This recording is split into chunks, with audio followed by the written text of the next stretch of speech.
Hello friends, welcome to मेरा study point. आज है 3 अगस्त और 3 अगस्त के जितने भी इंपॉर्टेंट क्वेश्चन बनते हैं वो सब हम इस वीडियो में डिस्कस करेंगे। लेकिन शुरू करने से पहले हमेशा की तरह हमारी पॉजिटिव लाइन, और आज की पॉजिटिव लाइन है, वक्त से लड़कर जो अपना नसीब बदल दे, इंसान वही है जो अपनी मेहनत से अपनी तकदीर बदल दे। तो फ्रेंड्स, आपको मेहनत करनी है, मेहनत पे विश्वास रखिए, किसी भी प्रकार की निराशा में मत पड़िए, मेहनत करते रहिए, सफलता आपको मिल जाएगी और मेहनत के बल पे ही आप अपनी तकदीर को बदल सकते हो। केवल ये बहाना मत बनाओ कि जो है ना, मेरी किस्मत में कुछ नहीं था इसलिए नहीं मिला। आप अपनी मेहनत करते जाइए, एक दिन सफलता अवश्य मिलेगी। चलो करते हैं इसी पॉजिटिव लाइन के साथ शुरुआत। पहला क्वेश्चन है, राष्ट्रीय शिक्षा नीति 2020 के तहत बनाए गए राष्ट्रीय मूल्यांकन केंद्र का क्या नाम है? ठीक है, तो ये राष्ट्रीय मूल्यांकन केंद्र का क्या नाम रखा गया है? अभी पता है आपको कि नई शिक्षा नीति लागू हुई है। ओके, 1986 के बाद में लगभग 34 सालों के बाद नई शिक्षा नीति लागू की गई है। तो इसके राष्ट्रीय मूल्यांकन केंद्र का नाम रखा गया है परख। ये आपको ध्यान रखना है, इंपॉर्टेंट क्वेश्चन है कि भी राष्ट्रीय मूल्यांकन मूल्यांकन केंद्र का क्या नाम रखा गया है, तो वो नाम है परख। और इसका उद्देश्य क्या है परख का? इसका उद्देश्य ये सुनिश्चित करना है कि कोई भी बच्चा अपने जन्म या अपनी पृष्ठभूमि से जुड़ी परिस्थितियों के कारण ज्ञान प्राप्ति या सीखने और उत्कृष्टता प्राप्त करने के लिए किसी भी प्रकार का जो अवसर है उससे वंचित नहीं रह पाए। ठीक है, उससे वंचित ना रह जाए कोई। तो इसलिए जो है ना, हर एक को शिक्षा मिले, ये इस परख का उद्देश्य है। अगला क्वेश्चन, किस बैंक के सहयोग से केंद्र सरकार चंबल के बेड़ों को कृषि योग्य भूमि में बदलने की योजना बना रही है? ठीक है, चंबल के बीहड़ मीन्स यानी चंबल के जो घने जंगल हैं, मध्य प्रदेश के अंदर हैं ये। तो चंबल के जो घने जो जंगल हैं, वहाँ उन जंगलों को काट करके कृषियों की भूमि बदलने की योजना बना रही है सरकार। तो कौन से बैंक के सहयोग से? वो है वर्ल्ड बैंक यानी विश्व बैंक के सहयोग से। विश्व बैंक के सहयोग से केंद्र सरकार चंबल के ग्रामीण इलाके को कृषि योग्य भूमि में बदलने की योजना बना रही है। सरकार ने मध्य प्रदेश के ग्वालियर चंबल क्षेत्र में बिहेड़ों यानी जो वन है, जंगल हैं, उसके एक बड़े क्षेत्र को कृषि योग्य भूमि में बदलने का निर्णय लिया है। और ये परियोजना कृषि विकास और पर्यावरण को बेहतर बनाने में मदद करेगी और रोजगार के अवसर भी बनाएगी। ओके, जिससे इस क्षेत्र का विकास होगा। अब वर्ल्ड बैंक के साथ जो है ना ये योजना है, तो वर्ल्ड बैंक से मदद ली जाएगी। वर्ल्ड बैंक के बारे में बताते हैं। वर्ल्ड बैंक की स्थापना हुई थी 1944 में। हेडक्वार्टर है इसका वाशिंगटन डीसी में है। और इसके जो प्रेसिडेंट हैं, अध्यक्ष हैं, वो हैं डेविड मालपास। और इसकी सीईओ हैं अपने इंडिया से अंशुला कांत। अगला क्वेश्चन, अंतर्राष्ट्रीय मित्रता दिवस किस तिथि को मनाया जाता है? तो ये भी हाल ही में मनाया गया है और हर साल 30 जुलाई को ये मनाया जाता है। ओके, इस दिवस को मनाने का उद्देश्य मित्रता को बढ़ावा देना और आपसी भेदभाव को खत्म करना है। इस दिवस को मनाने की घोषणा संयुक्त राष्ट्र संघ ने की थी। ठीक है, और संयुक्त राष्ट्र संघ का पता है आपको, इसकी स्थापना कब हुई थी? 24 अक्टूबर 1945 को। जब भी एक क्वेश्चन आता है कि संयुक्त राष्ट्र दिवस कब मनाया जाता है, तो 24 अक्टूबर को प्रतिवर्ष मनाया जाता है। ठीक है, अगला क्वेश्चन, ब्रिक्स पर्यावरण मंत्रियों की 6ठी बैठक के आयोजन की अध्यक्षता किस देश ने की है? ब्रिक्स, ये टर्म कई बार आई है ब्रिक्स की, तो इसके बारे में आपको बार बार बताता हूँ, आज भी बताऊँगा। तो इन यहाँ जो है ना, ब्रिक्स पर्यावरण मंत्रियों की 6ठी बैठक हुई है, तो वो कहाँ, इसकी अध्यक्षता किस देश ने करी है? तो इसकी अध्यक्षता करी है रूस ने। ओके, और लगभग जितनी भी बैठक हैं आजकल जो हो रही हैं वर्चुअल हो रही हैं, यानी कॉन्फ्रेंस, वीडियो कॉन्फ्रेंस के माध्यम से हो रही हैं कोरोना की वजह से। ओके, तो रूस ने जो है ना इस 6ठी बैठक के आयोजन की अध्यक्षता करी है। अध्यक्ष देश रूस रहा है। और यहाँ हमारे यहाँ से जो है ना, केंद्रीय पर्यावरण मंत्री श्री प्रकाश जावड़ेकर ने इस सम्मेलन में भारत का प्रतिनिधित्व किया है। यानी भारत की ओर से केंद्रीय मंत्री जो हमारे पर्यावरण मंत्री हैं प्रकाश जावड़ेकर, उन्होंने हिस्सा लिया है। ओके, अब जिक्र हुआ है रूस का, तो रूस के राष्ट्रपति हैं व्लादिमीर पुतिन। ओके, और रूस की राजधानी है मास्को, मुद्रा है रूसी रूबल। और ये ब्रिक्स की मीटिंग थी। तो ब्रिक्स के बारे में जब भी जिक्र आता है तो हमेशा बताता हूँ, ब्रिक्स ये जो 5 वर्ड दे रखे हैं, इसी से जो है ना ये शब्द बने हैं। तो बी से बन गया आपका जो है ना ब्राज़ील, आर से बन गया रूस, आई से बन गया इंडिया, सी से बन गया चाइना और एस से बन गया साउथ अफ्रीका। ठीक है, तो यानी 5 देशों का ये जो है ना एक संगठन है। उसमें कौन कौन से देश हैं? ब्राज़ील, रूस, इंडिया, चीन और साउथ अफ्रीका। इसकी स्थापना हुई थी ब्रिक्स की 2006 में, जब इसमें 4 देश थे और साउथ अफ्रीका जो 5वां देश है ये शामिल हुआ था 2010 में। ध्यान रख लेना, इंपॉर्टेंट क्वेश्चन है, एक एक क्वेश्चन निकाल लिया करो इनमें से। अगला क्वेश्चन, पी हरिकृष्णा कौन है जो हाल ही में चर्चा में है? ओके, तो हाल ही में चर्चा में ये पी हरिकृष्णा है कौन? तो ये क्या है? ये भारतीय ग्रैंड मास्टर हैं, और ग्रैंड मास्टर किस में? चेस में, ठीक है। चेस के अंदर चेस खिलाड़ी हैं, शतरंज के खिलाड़ी हैं, ठीक है। तो भारतीय ग्रैंड मास्टर पी हरिकृष्णा ने स्विट्जरलैंड में आयोजित 53वां जो चेस का जो फेस्टिवल था उसके रैपिड सेक्शन में दूसरा स्थान प्राप्त किया है, इसलिए ये चर्चा में है, ध्यान रख लेना। अगला क्वेश्चन, राज्यसभा सदस्य अमर सिंह का किस देश में निधन हो गया है? राज्यसभा के सदस्य थे अमर सिंह, ओके। तो इनका किस देश में निधन हो गया है? ये समाजवादी पार्टी से थे, तो इनका निधन हुआ है सिंगापुर में, ओके। 64 वर्ष की उम्र में सिंगापुर में इनका निधन हो गया है। प्रॉब्लम क्या थी? ये सिंगापुर में जो है ना इलाज करने के लिए गए हुए थे, 6 महीने से जो है ना इनका किडनी का इलाज चल रहा था, ओके। वे उत्तर प्रदेश से राज्यसभा सांसद थे, ठीक है, और यूपी की राजनीति के अंदर एक कद्दावर नेता थे अमर सिंह। अगला क्वेश्चन, भारत के किस राज्य के राज्यपाल विश्वभूषण हरिचंदन? अगर आपको राज्य राज्यपाल हमेशा बताता हूँ, ये ध्यान है तो आप अपने आप राज्य को ढूंढ लोगे। तो किस राज्य के राज्यपाल विश्वभूषण हरिचंदन ने राज्य की 3 राजधानी वाली योजना को मंजूरी दी है? तो मैंने पहले भी आपको जो है ना 3 राजधानी और 2 राजधानी किस किस स्टेट की हैं आपको बताया था। तो अब कौन से स्टेट है जिसमें 3 राजधानियाँ होंगी? तो वो है आंध्र प्रदेश, ओके। आंध्र प्रदेश में मंजूरी मिली है। आंध्र प्रदेश के अंदर इस वर्ष के शुरू में राज्य के मुख्यमंत्री जगनमोहन रेड्डी, उनकी सरकार ने राज्य की 3 राजधानी के प्रस्ताव को मंजूरी दी थी, यानी कैबिनेट ने पास कर दिया था। और अब मामला कहाँ था? राज्यपाल के पास था, और राज्यपाल से अब मंजूरी मिलने के बाद यहाँ की जो है ना राजधानी हो गई हैं कानूनी रूप से 3, ठीक है। एक क्वेश्चन में मैंने आपको डिटेल बताई थी, अब दोबारा बता रहा हूँ कि 2 या अधिक राजधानियों वाले राज्य, एक उत्तराखंड है जिसकी देहरादून और गैरसैंण है, ठीक है। आंध्र प्रदेश की अब अभी अपना क्वेश्चन है तो 3 हो गई हैं, अमरावती, विशाखापट्टनम और कुर्नूल।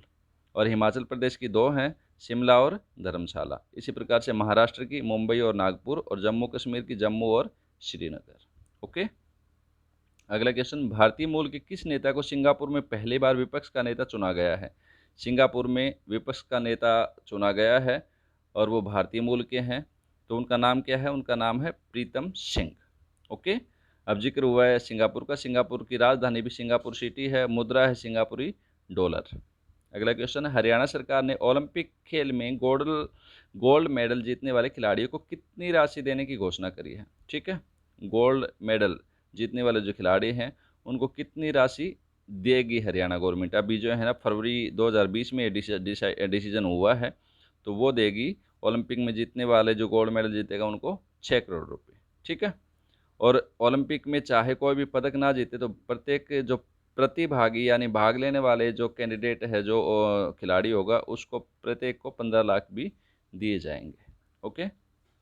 अगला क्वेश्चन, हरियाणा के किस हड़प्पा स्थल पर राष्ट्रीय संग्रहालय बनाया जाएगा? हड़प्पा स्थल बहुत इंपॉर्टेंट क्वेश्चन है, हड़प्पा सभ्यता से, हिस्ट्री से हमेशा पूछते हैं। तो राष्ट्रीय संग्रहालय बनाया जाएगा तो हरियाणा का कौन सा स्थल है वो? तो वो स्थल है हमारा राखी गढ़ी, हरियाणा में जो राखी गढ़ी है, ओके।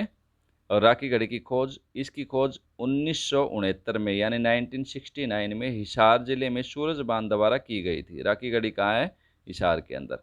और इस हड़प्पा स्थल की खोज करी थी सूरजबान ने 1969 में, ठीक है। और ये क्या है, एक और विशेषता इसकी कि राखी गढ़ी सिंधु घाटी के सभ्यता के भारतीय क्षेत्रों में, यानी भारत में जितने भी स्थल पाए गए हैं सिंधु घाटी के, हड़प्पा सभ्यता के, उसमें गुजरात में जो धोलावीरा है उसके बाद दूसरे नंबर पे सबसे बड़ा ऐतिहासिक स्थल है राखी गढ़ी, ठीक है। पहले नंबर पे क्वेश्चन ये आता है कि जो है ना भारत में पाए गए जितने भी हड़प्पा स्थल हैं उसमें भारत में सबसे बड़ा स्थल कौन सा पाया गया है? वो है धोलावीरा, ठीक है। और फिर सेकंड नंबर पे है राखी गढ़ी जो हिसार जिले में हरियाणा में है, ठीक है। और इसमें अब क्या किया गया है, पर्यावरण ये राष्ट्रीय संग्रहालय बनाने के लिए केंद्र सरकार ने वार्षिक बजट 2020-21 में यहाँ राष्ट्रीय संग्रहालय बनाना प्रस्तावित किया है, यानी बजट में व्यवस्था कर दी है इसके लिए। अगला क्वेश्चन, एशिया महाद्वीप का सर्वोच्च पर्वत शिखर कौन सा है? अभी स्टैटिक जीके के क्वेश्चन आ गए सारे। तो एशिया महाद्वीप का सर्वोच्च पर्वत शिखर ये है mount Everest. Okay, mount Everest पर्वत दुनिया का सबसे ऊंचा पर्वत भी है, जिसकी ऊंचाई 8848 मीटर, ठीक है, 8848 मीटर है। ये नेपाल और चीन में फैला हुआ है और ये हिमालय का ही हिस्सा है। और वैज्ञानिक सर्वेक्षणों में ये कहा जाता है कि इसकी ऊंचाई प्रतिवर्ष 2 सेंटीमीटर के हिसाब से बढ़ती जा रही है, ठीक है। तो इसमें पहले जो चढ़ने वाले थे, जो यहाँ पर्वतारोही थे, पहली बार जो चढ़े थे, वो कई बार क्वेश्चन पूछते हैं कि कौन माउंट एवरेस्ट पे सबसे पहले चढ़ा था। तो एडमंड हिलेरी और तेंजिंग नोर्गे, ठीक है, 2 व्यक्ति थे। अगला क्वेश्चन, किस देश में भूकंप से उत्पन्न विनाशकारी तरंगों को सुनामी कहा जाता है? अपने यहाँ भूकंप आता है तो उसको भूकंप ही बोलते हैं, लेकिन जहाँ जो है ना सुनामी कहा जाता है वो कौन सा देश है? वो देश है जापान। ओके, जब धरती हिलती है तो भूकंप आता है, पता है हम लोगों को। और जब यही भूकंप समुद्र में आता है, समुद्र में जब जो है ना पूरी लहरें उठने लग जाए, तरंगे उठने लग जाए, तो उसको सुनामी कहा जाता है, ठीक है। यानी समुद्र में उठा तूफान ही सुनामी कहलाता है। समुद्री तूफान को जापान में सुनामी कहा जाता है। तो ये भी जो है ना, यानी सुनामी किस देश में कहा जाता है समुद्री तूफान को, तो वो जापान में कहा जाता है। इंपॉर्टेंट क्वेश्चन है। अगला क्वेश्चन 13वां क्वेश्चन है ये, राष्ट्रपति राज्यों में किस अनुच्छेद के तहत राष्ट्रपति शासन लगाता है, यानी आरोपित करता है, ठीक है। तो हमारे राष्ट्रपति को राष्ट्रपति शासन लगाने की जो है ना का अधिकार है। तो राज्यों में किस अनुच्छेद के तहत वो राष्ट्रपति शासन लगा सकते हैं? वो अनुच्छेद है 356। ओके फ्रेंड्स, यदि भारत के राष्ट्रपति को लगता है कि कोई राज्य सरकार संविधान के अनुसार काम नहीं कर रही है या फिर वहाँ सरकार के गठन में कोई समस्या आ रही है, तो राष्ट्रपति शासन लगाया जा सकता है।